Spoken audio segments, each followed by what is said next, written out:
Right. Good morning, everyone, and welcome back to the online session of microprocessors and microcontrollers class. In today's class, we will discuss the most important topic of this particular subject, addressing modes. Okay, so if you deal any microprocessor, when you need to understand any microprocessor, when you need to do what you can say programming of any microprocessor, first you need to understand the addressing modes of a that particular microprocessor. Okay, so these addressing modes will be different for every microprocessor that you deal. Okay, for 8085 you will have a different addressing modes, for 8086 you will have different, for every microprocessor that you deal, for every different microprocessor you will have a different addressing mode. Okay, that means either you can have more addressing modes or you can have less addressing modes depending upon the number of instructions they carry. Okay, so these addressing modes are directly or indirectly related to the instruction set of the microprocessor.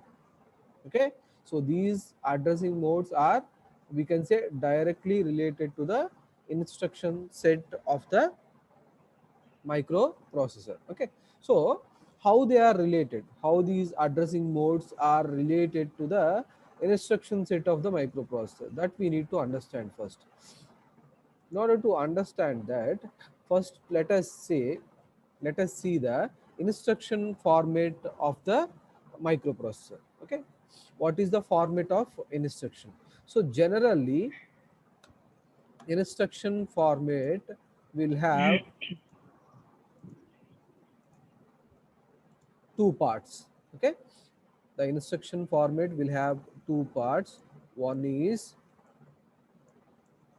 opcode and the second one is operand. The second one is operand. Okay, so this is the format of the instruction. For any microprocessor that you take, the instruction format will be this one. Okay, opcode and operand. So what do you mean by opcode and what do you mean by operand, and how this instruction format is related to this addressing mode, that we need to understand. Okay, so coming to opcode is nothing but the operation that you perform is nothing but the opcode. The operation that you perform is nothing but the opcode. Okay, suppose if you are performing addition operation, so add is an opcode. Okay, suppose if you are performing some rotation operation, rotate is an opcode. Suppose if you are performing a jump operation, then jump is an opcode. Okay, so the operation, arithmetic and logical operation. Okay, so any arithmetic or logical operation that you perform in the microprocessor is nothing but the opcode. Okay, so always the opcode part represents what? The operation that is performed by the microprocessor. Now coming to the second part, operand. So what does this operand represents? Okay, so suppose coming back to the opcode here, you need to perform addition. Okay, you need to perform addition. So in order to perform addition, we need some data. We need some data. Let us say point 4, sorry, 4h or 3h. Suppose we need to add 4h and 3h. Okay, similarly we need to rotate some string called CRR. Okay, CRR, this is the string and we need to rotate it. And similarly we need to jump to a address, let us say 1004H. Okay, so these are all what? The data. These are all what? The data on which these operations are performed. Okay, so suppose when you need, when you need to perform addition operation, we need some data. We need some data to perform that particular addition operation. Similarly, when you need, when you need to perform a rotation operation, you need some string or some number in order to perform that rotation operation. Similarly, when you are performing jump operation, we need to specify to where we have to jump, that is the address. That means these are all the things that specify the data, okay, the data on which these operations are performed. Okay, so in conclusion we can say that the operand represents the data on which these operations are being performed, on which these operations are being performed. Okay, so hope the instruction format is clear to you. Okay, the instruction format is represented using opcode and operand. Opcode represents the type of operation and operand represents the data on which the operations are being performed. Now, how this instruction format or the instructions are related to these addressing modes. Okay, so this entire instruction format is not related to the addressing mode, but a part of this instruction format is related to this addressing mode. Which part? Either opcode or operand. Which part is related to this addressing mode means this operand part. Okay, this operand part is related to the addressing mode. This operand part is related to the addressing mode. How it is related and how do we define these addressing modes? Okay, so why we are calling this as addressing mode? Because see here, if you observe this data, we have different formats. This is a string format and this is the direct data format, and here we are specifying what? Address of a particular location. Okay, hope the things are clear. Okay, this is the direct format. Okay, when you are writing add, I'll clear everything and I'll write again. Suppose if you are writing add 03H 04H. Okay, so we need to perform addition operation of 03H and 04H. Similarly, if you are using jump, JMP, jump to 1004H, this is the address. Similarly, when you go for some rotate operation, we are specifying what? Some data. Okay, rotate CRR. If you observe these three instructions here, as we know, the first one gives you what? The type of operation that is performed. Okay, but these addressing modes are nowhere related to the operation performed. These addressing modes are only related with these data. Okay, if you observe this first instruction, here we are directly specifying the data here.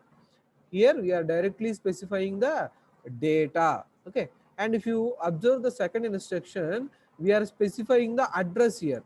Okay, 1004H is the address, and coming here we are specifying a string here.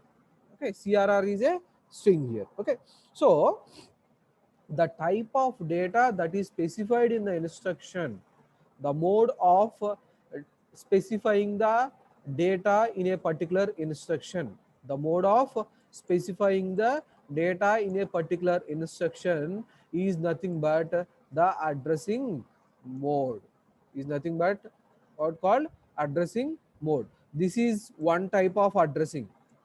Okay, this is one type of addressing. This is another type of addressing. This is another type of addressing. That means the specification or the method of addressing the operand. The method of addressing the operand in an instruction is nothing but addressing mode. The method of addressing the operand or the data in the instruction is nothing but what? Addressing mode. Okay, hope the instruction format is clear to you, and how the instruction format is related to addressing mode is clear to you, and what is addressing mode is also clear to you. These are the 3 points that we discussed till now. Okay, now let us move on and check out what are different addressing modes available for 8086 microprocessor.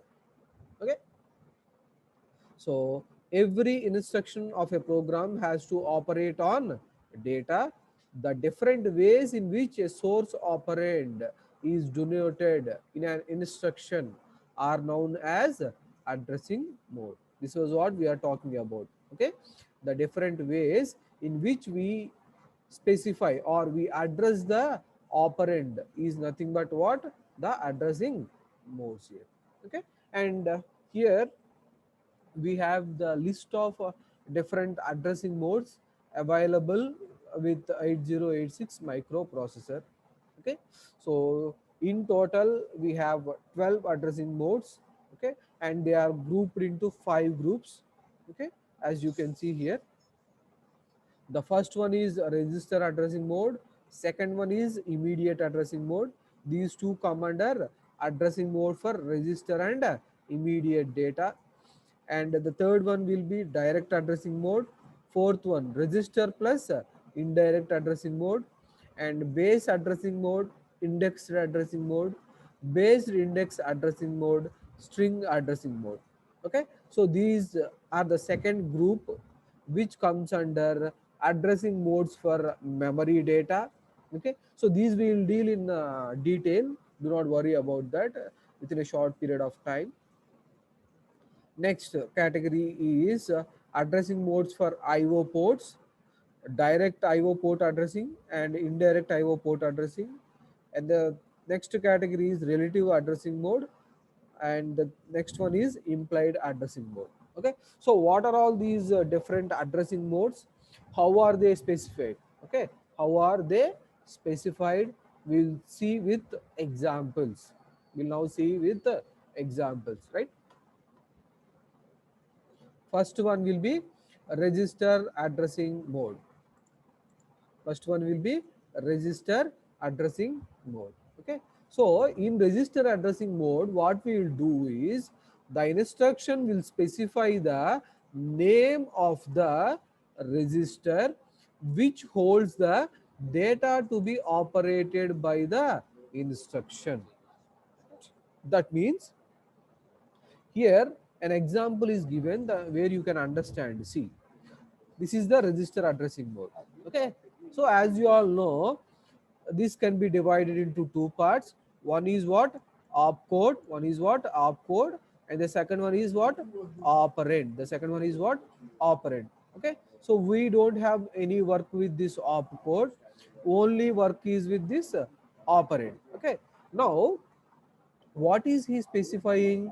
In register addressing mode, we'll have the specification of the name of the register, the name of the register which holds the data to be operated by the instruction. Okay, so from this instruction what we can understand, this is performing move operation. This is performing what? Move operation. MOV indicates what? Move operation. MOV means what? Move operation. Okay, and this move operation is performed on move operation is performed on data. Move operation is performed on data. Where is the data present now? Where is the data present now? So the data is present in this register. Okay, the data is present in this register. Always you need to remember that the last thing will be always the source. The source source register. Okay, and this one will be always the destination register.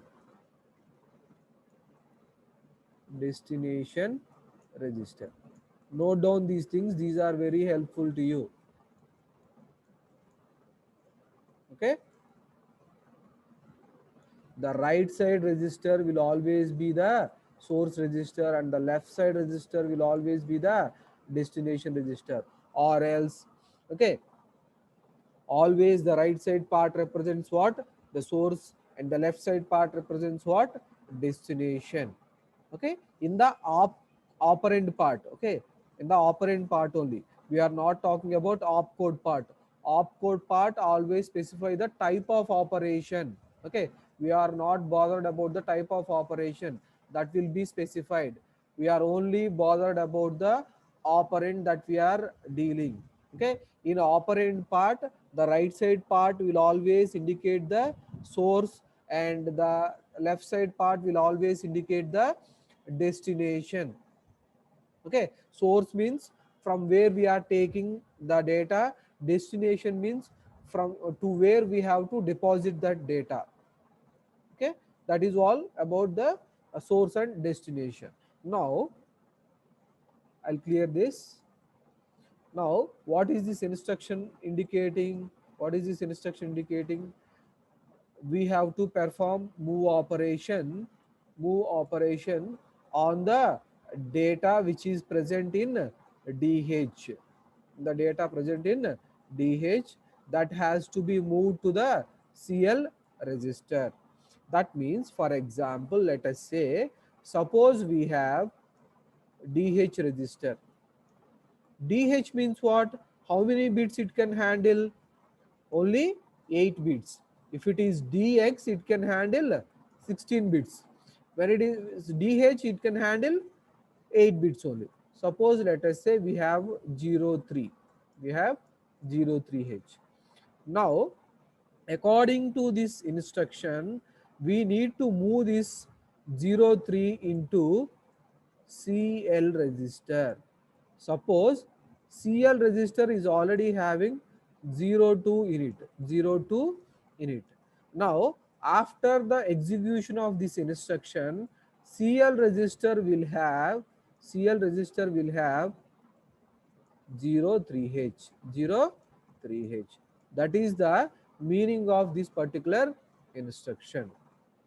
Okay, and what you have to understand in this particular addressing mode, we are performing the move operation on this data, avuna kada, okay, on this data.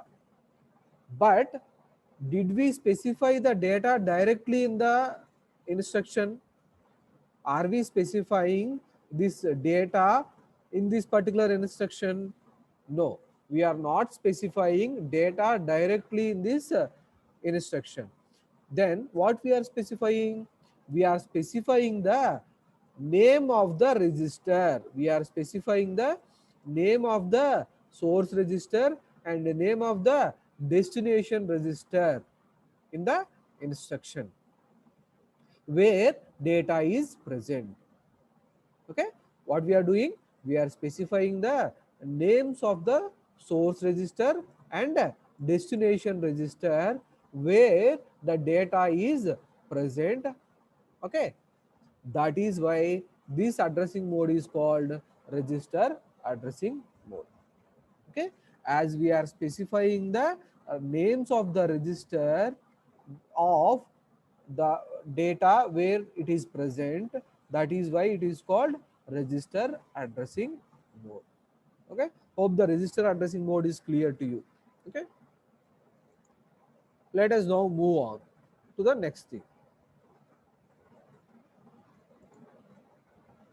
Moving on, the next addressing mode is immediate addressing mode. Immediate addressing mode, try to understand the difference here. Okay, in immediate addressing mode, what we will do is an 8-bit or 16-bit data is specified as a part of the instruction. specified as the part of the instruction. In the previous addressing mode, what did we do? We wrote that move CL comma DH. This was what we wrote, right? Now what we are writing? We are writing move DL comma 08. Okay. In the previous instruction, the data that has to be moved was present in the register, was present in the register, and the name of the register where data is present is given in the instruction. But now in the immediate addressing mode, we are specifying the data directly. We are specifying the data that has to be moved to the destination register in the instruction directly. Okay, hope you are understanding the difference here. In the previous one, we specified the register name where the data is present. Okay, but here we are directly specifying the data that is moved. Okay, so that is why this addressing mode is nothing but immediate data addressing mode. Immediate data addressing mode, because the data is immediately available to get transferred to the destination register. Okay, so what will happen? This 08H will get transferred to the DL register. This is 8-bit data, and we can also do that with 16-bit data. This is 16-bit data. Okay, so this H represents hexadecimal. Do not get confused with that. H represents what? Hexadecimal. Okay, and these two represents what? Two nibbles, and two nibbles combinedly gives you what? One 8-bit. Okay, and here the data is 16-bit data. So in order to move 16-bit data, we need 16-bit register, and DL is what? 8-bit register. Okay, hope the thing is clear to you. Okay, the difference between register addressing mode and immediate addressing mode is clear to you. In register addressing mode, we will have the name of register specified in the instruction of where the data is present. But in immediate addressing mode, we'll have directly data specified in the instruction itself. Okay, so listen to me carefully. You need to identify the type of addressing when you deal the instruction set. Okay, you will also have exam. Okay, so please listen to the classes very carefully. Next one, direct addressing mode.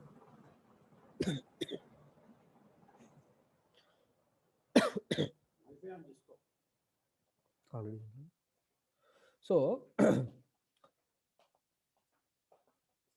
this we already dealt, the memory access, how we have to calculate uh, physical address.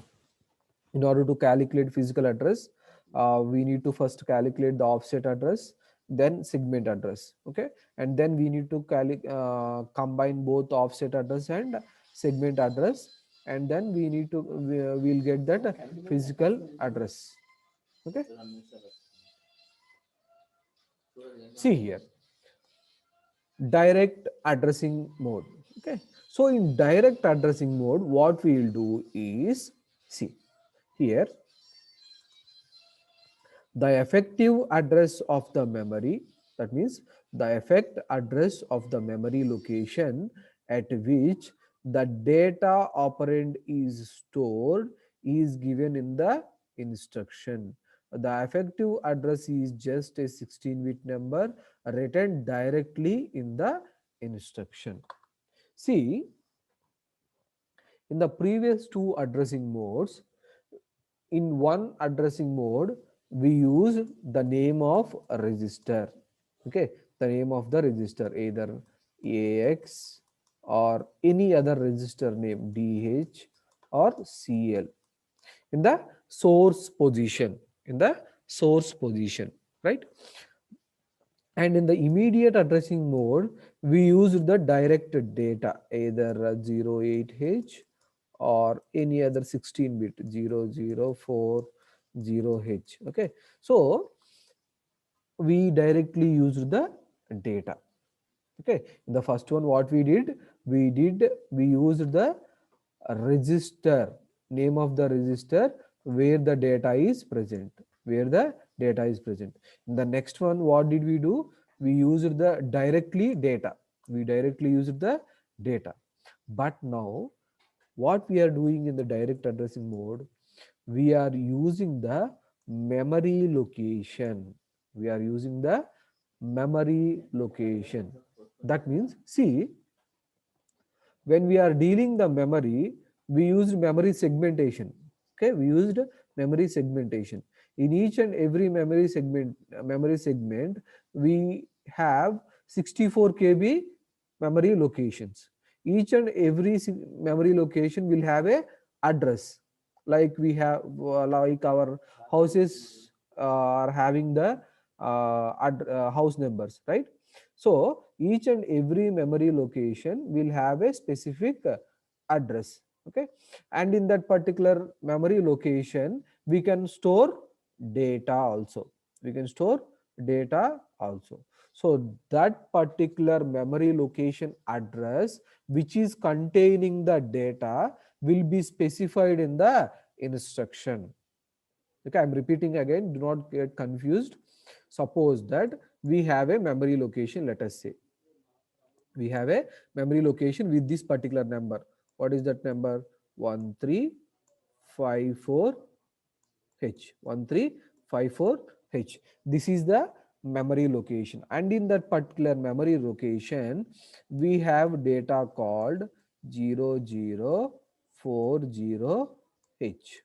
40H, because each and every memory location holds 16-bit data, that we all know. Okay, each and every memory location can handle 16-bit data. Okay, and now what we have to do is we have to move this particular data. What is the data here? 0040H. Okay, this data into which register? We have a register called BX. I have a register called BX, and I need to move this 0040H data into this BX register. Okay, now how do I specify? How do I specify here? I am specifying using the move operation, because I need to move, and I am indicating the destination register because I need to move this data into the BX register. And now I need to specify the source. Okay, what is the source of data? Okay, here what I am doing is I am directly using the address of the data. What is the data here? 0040 is the data. Okay, where is it present? It is present at a memory location with address 1354. 1354. Okay, so at a memory location address of 1354, we have this data, and this data has to be moved to BX register. That is why I am specifying this address. I am specifying this address. Okay, so if you specify the address of the memory location, if you specify the address of the memory location where data is present, then that particular addressing mode is called direct addressing mode. Direct addressing mode, that means if you directly specify the address of the memory location, that is nothing but direct addressing mode. You can have a doubt here. Okay, what is the doubt? Sir, this can also be the data. Okay, this can also be the data. Why are you calling it only address? Okay, why can't this be data? Okay, because it is also 16-bit and the data is also 16-bit. But how can we identify that this is address only? How? It is specified in between these square brackets. Okay, when something is specified in between the square brackets, then you need to understand that as the address, okay, okay, address. If it is just specified 1354 H, then you can consider this as data. But if is put inside these square brackets, then you need to understand this as the address. Okay, so the point is clear now, right? That is how you need to identify the data and address. Okay, see here, the square brackets around the 1354 denotes the contents of the memory location. When executed, this instruction will copy the contents of the memory location specified in the instruction into the BX register. That means in the 1354 we had 0040, and that will be copied to the BX register. Okay, and similarly this data will be copied to the BL register. Okay, whatever the data that is there in the 0400H will be copied to the BL register. Okay, the addressing mode is direct because the displacement of the operand from the segment base is specified directly in the instruction. Why we are calling this as a direct addressing mode? Because the address location, the address of the memory location is directly specified in the instruction itself. That is why we are calling it as a direct addressing mode. Hope the point is clear, right? Now we'll see the next thing here. A register indirect. A register indirect. So in register indirect, what we will do is, in register indirect, the name of the register, see here, this is a little bit different and complex, also confusing. See, in register indirect addressing mode, name of the register which holds the effective address will be specified in the instruction, and what are all the registers that we can use?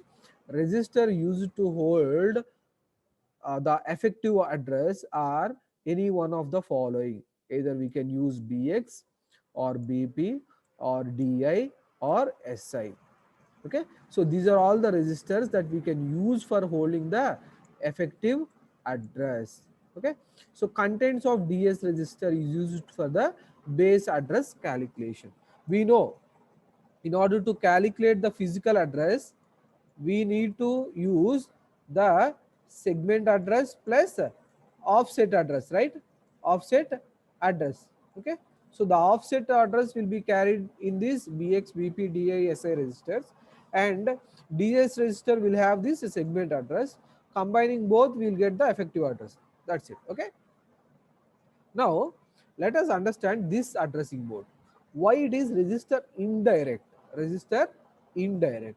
In the previous one, what we did, we directly used the memory location of the data. Okay, suppose 1354H is the memory location, and in this particular memory location we have the data 0040H. This is the data we have here. Now what we will do is, we will use some register. We will use some register. Okay, and in that particular register, suppose let us say I am using a register BX. In this register, we will have the address first. We will have the address first. Okay, then in that address we will have the data. In that address we will have the data. Okay, so that is why this is called register indirect. Okay, register indirect. Okay, so that means in the register what we will have, we will have the address, and in that address we will have the data. That is how we need to understand. Okay, we are indirectly specifying the address of the data. We are indirectly specifying the address of the data. That is why this is called register indirect. Okay, how we are indirectly specifying? By using the register. And here also you can get a doubt. Okay, when you are using register, how can we know the contents of the register is address or data? Okay, the register may contain either data or address. Okay, it depends upon the thing. Okay, but how do we identify that the register is containing only address? Okay, so that is also indicated here. When the register is put into square brackets, when the register is put into square brackets, then you need to understand that register is carrying address. If the register is left like this, if the register is left like this, then you need to understand that this is carrying data. Okay, hope it is clear. Okay, so as we are specifying the address of the memory location of data inside a register, that is why this is called register indirect addressing mode. Okay, so that is about register indirect addressing mode. Okay, so see here how the operations are carried out. The effective address will be in the BX register, and the base address will be DS register. So for calculating the physical address, we add both base address and effective address, then you will get the physical address. Okay, then you can access that memory location. There in the memory location you will have that data, right? Okay, so that is how we can differentiate this register indirect addressing mode from direct addressing mode. Okay, so the time is running out. I'll stop here for today. Now you can ask if there are any doubts. Okay, we discussed four addressing modes today. The remaining we'll discuss in the next class. Okay, hope the things are clear to you. Even if they are not clear to you, you can ask me now if there are any doubts. Please get unmuted and ask your doubts. Please get unmuted and ask your doubts.